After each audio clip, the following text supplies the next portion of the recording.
ত্রিভির্গুণময়ীরোভা বৈরভী সর্বমিদং জগৎ মোহিতং নাভিজানাতি মামিভ্য পরম বয়ম। ঠাকুর, মা ও স্বামীজির চরণে শতকোটি প্রণাম জানিয়ে আজকের পাঠ শুরু করব। এই সংসার কেন কেন আমরা এই সংসারের মধ্যে আবদ্ধ হয়ে আছি? ঠাকুর শ্রী রামকৃষ্ণ কেশব এবং অন্যান্য ব্রাহ্ম ভক্তদের এই কথা বলিতেছেন, বন্ধন আর মুক্তি দুইয়ের কর্তাই তিনি। তার মায়াতে সংসার জীব কামিনী কাঞ্চনে বদ্ধ, আবার তার দয়া হলেই মুক্ত। তিনি সব, তার যা ইচ্ছে তিনি তাই করান। ভববন্ধনের বন্ধন হারিনি তিনি। এই জীব জগতে যা কিছু ঘটে তার ইচ্ছাতেই ঘটে। এই বলিয়া গন্ধর্ব নিন্দিত কণ্ঠে রামপ্রসাদের গান গাইতেছেন। শ্যামা মা উড়াচ্ছ খুঁড়ি ভব সংসার বাজার মাঝে, ওই যে আশা বায়ু ভরে উড়ে বাঁধা তায়ে মায়া দড়ি। কাক কন্ডি মন্ডি গাঁথা পঞ্জরাদি নানা নারী, ঘুড়ি সগুণে নির্মাণ করা কারিগিরি বাড়াবাড়ি। বিষয়ে মেজেছে মাঞ্জা কর্কশা হয়েছে দড়ি, ঘুড়ি লক্ষ্যের দুটা একটা কাটে হেসে দাও মা হাত চাপড়ি। প্রসাদ বলে দক্ষিণা বাতাসে ঘুড়ি যাবে উড়ি, ভব সংসার সমুদ্র পারে পড়বে গিয়ে তাড়াতাড়ি। এই সংসারে শ্যামামা ঘুড়ি উড়াচ্ছেন। এই ভব সংসারে সে কিসের বাতাসে উড়ছে ঘুড়ি? না, মায়ায় যে আশার বায়ু, তাতে ঘুড়ি উড়ছে, এবং সে ঘুড়ির দড়ি হল মায়া দড়ি।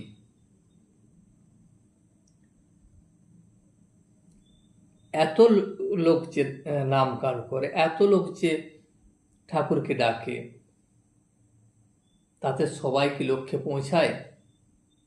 হয়তো 1,00,000 লোকের মধ্যে 1-2 লোক লক্ষ্যে পৌঁছায়। তিনি লীলাময়ী,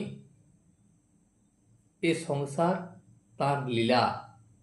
তিনি ইচ্ছাময়ী, আনন্দময়ী।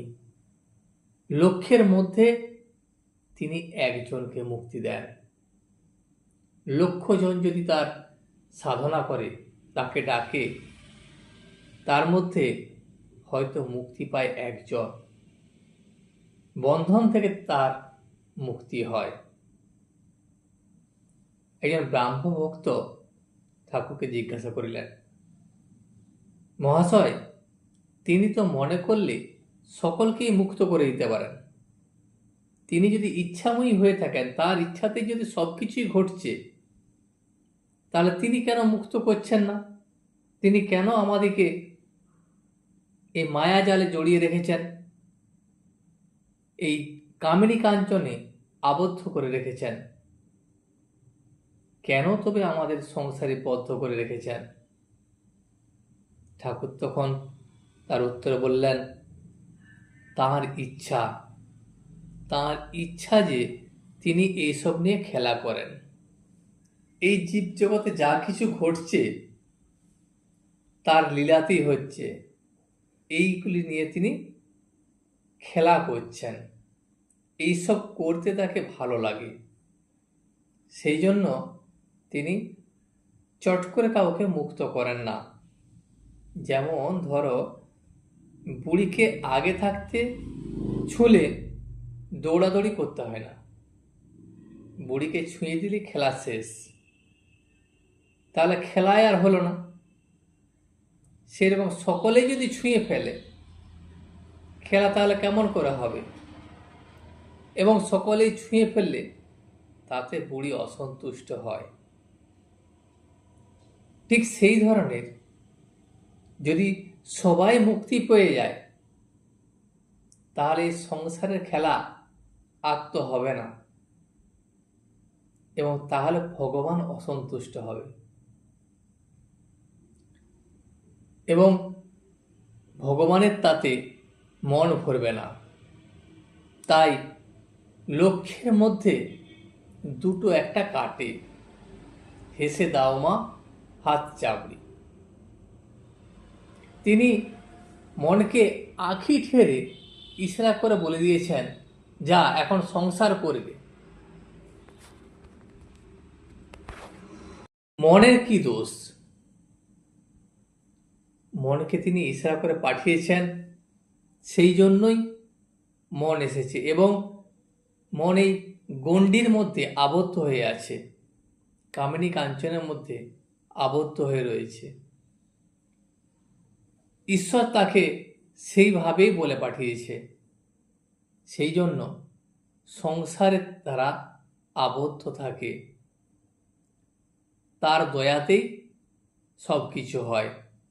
তিনি যদি আবার দয়া করে মনকে ফিরিয়ে দেন তাহলে বিষয় বুদ্ধির হাত থেকে মুক্তি হয়। তার যখন আবার দয়া হবে তখন তিনি মুক্ত করে দেবেন। তিনি এই যে বিষয় বুদ্ধি বা এই যে গণ্ডিতে আবদ্ধ থাকা, তাতে তিনি আর মন থাকবে না, মনে গণ্ডির ভেতর থেকে উঠে যাবে, তখন আবার তার পাদপদ্মে মন হয়।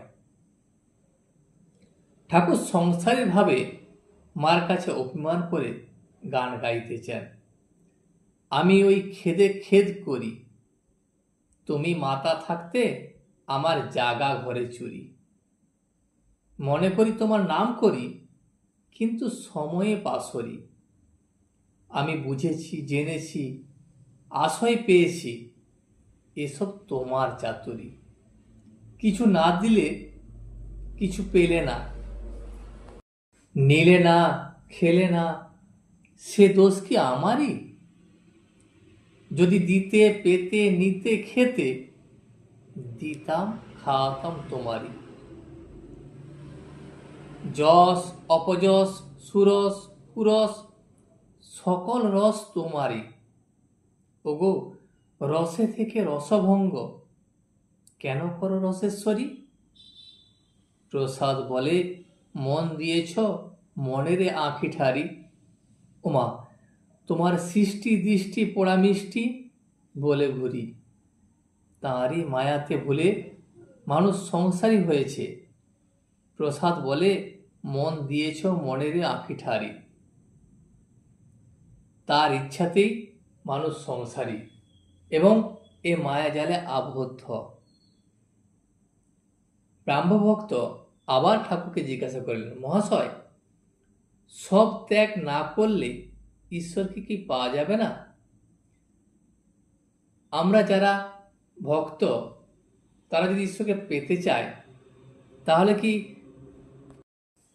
আমাদের সব কিছু ত্যাগ করে দিতে হবে? ঠাকুর হাসিয়া উঠিলেন এবং সহাস্যে বলিলেন, না গো, তোমাদের সব ত্যাগ করতে হবে কেন? তোমরা রসে বসে বেশ আছো, সারে মাতে তোমরা বেশ আছো। এই কথা শুনিয়া সকল ভক্তগণ হাসিয়া উঠিলেন। নস্ক খেলা জানো, আমি বেশি কাটিয়ে জ্বলে গেছি, তোমরা খুব শেয়ানা, কেউ 10-এ আছো, কেউ 6-এ আছো, কেউ 5-এ আছো, বেশি কাটাও নাই, তাই আমার মতো জ্বলে যাও নাই। খেলা চলছে এ তো বেশ, সত্য বলছি, তোমরা সংসার করছো এতে দোষ নাই, তবে ঈশ্বরের দিকে মন রাখতে হবে, তা না হলে হবে না। সংসারের বন্ধনে আবদ্ধ আছো কিন্তু সংসারের সমস্ত কাজ করবে, কিন্তু মনটা থাকবে ঈশ্বরের দিকে, সংসারের মায়ায় জড়িয়ে যাবে না। এক হাতে কর্ম করো আর এক হাতে ঈশ্বরকে ধরে থাকো। কর্ম শেষ হলে দুই হাতে ঈশ্বরকে ধরবে। মন নিয়ে কথা, মনেতেই বদ্ধ, মনেতেই মুক্ত।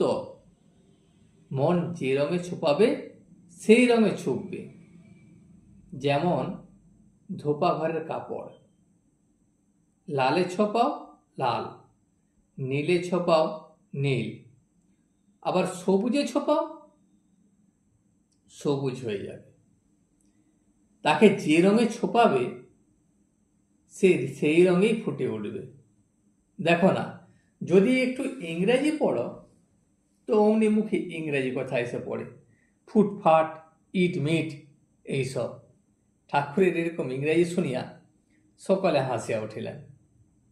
আবার পায়ে বুট জুতা, শীষ দিয়ে গান করা, এইসবও এসে জুটবে।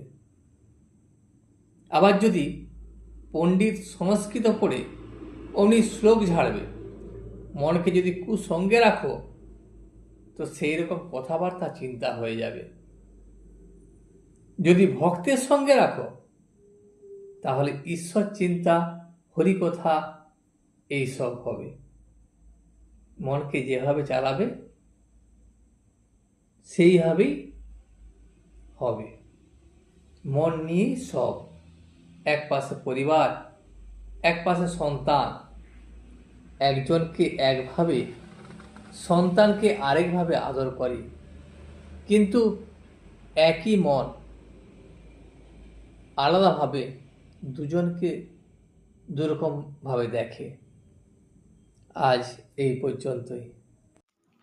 ভিডিওটি শেষ পর্যন্ত দেখার জন্য আপনাকে অসংখ্য ধন্যবাদ।